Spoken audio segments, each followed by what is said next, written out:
Hey mga barangay! Welcome to my channel! Kung bago lang kayo sa aking channel, please do subscribe and click the bell button para ma-notify kayo sa aking mga videos. Shoutout po kay Ma'am Chi ng San Lorenzo, Mexico. Maraming salamat po sa tiwala. Sa ulitin po. Thank you po.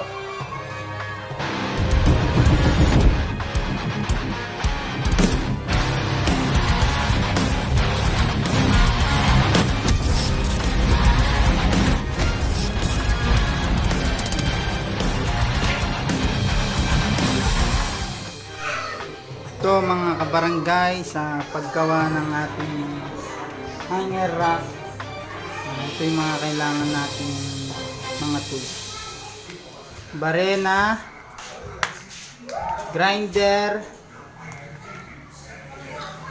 cutting disc,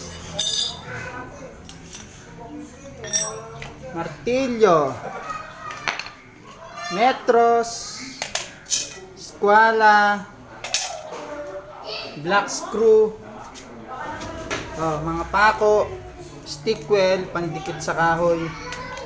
Ito yung mga pang finishing natin, papel de liha, tsaka borotsa, tsaka varnish, tsaka lagare. Syempre yung pinaka kailangan din natin. Kahoy po, yan po yung kailangan natin gamitin. Palo China po yung mga yan. Gagawin po natin ngayon ay hanger rack na may sukat na 5 feet ang taas at 2 feet ang lapad. Ang una natin gagawin guys, maghahati tayo ng kahoy. Ito po yung gagamitin natin panghati sa gitna, grinder po. Tapos gagamit tayo ng DIY table saw na ginawa ko lang po ito. Kasi wala pa po tayong budget. Assemble lang po muna po.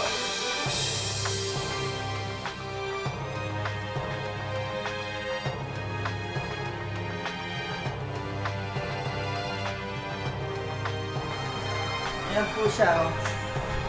Ayan po siya. Hey! Ingat lamang po sa paggamit ng DIY table saw para tayo maputulan ng kamay. Okay, isa na po natin.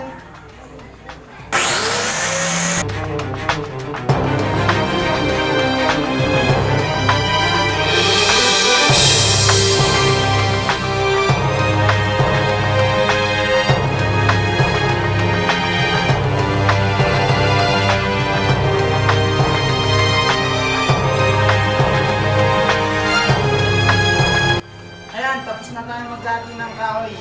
Sasanding naman natin. Okay, sasanding na po natin yung mga kahoy natin. Sa pagsasanding po, kailangan natin ng flatting disc at saka face mask. Dahil maalikabok po pag nagsasanding. Isa na po natin.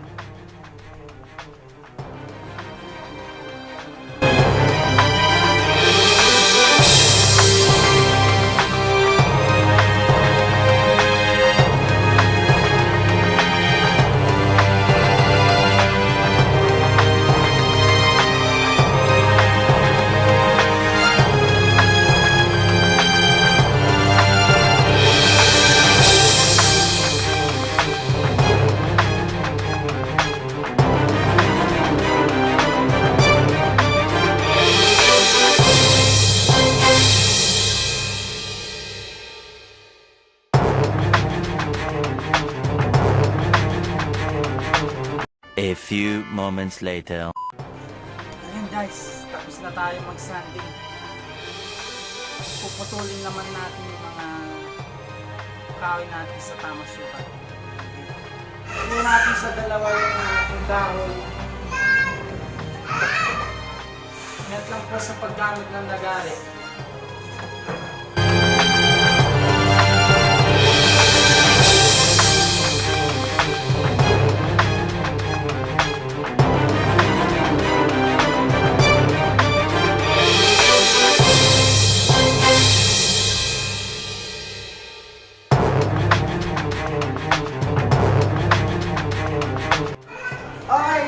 puputulin na po natin.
A few moments later. Ito po yung folded hanger rack natin. Sampulan na po natin siya.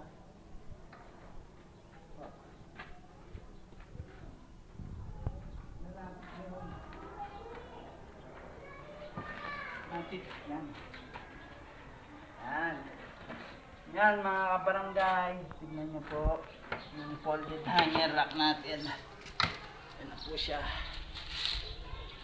Yan, no. Diba?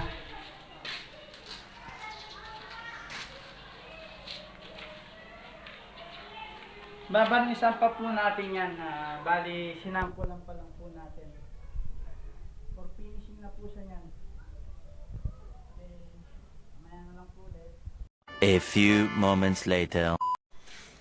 Okay, lalagyan po natin siya ng konting design. Yung pinakasabitan niya gamit tong gun torch.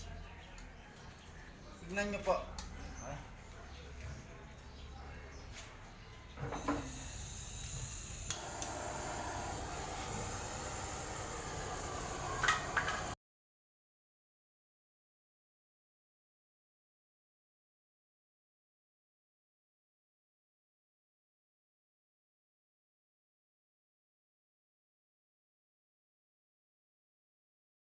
A few moments later.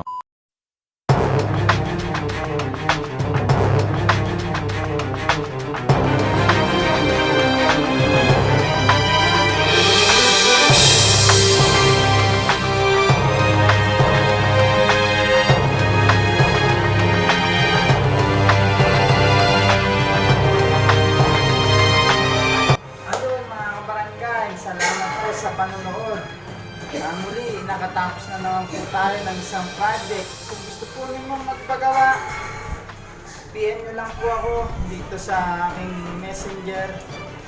Okay guys, salamat po. Hello!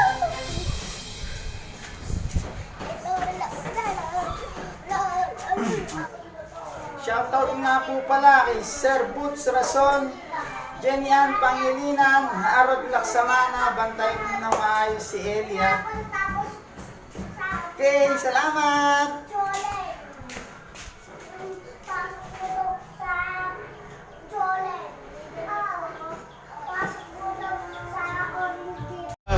It's caught in the crossfire.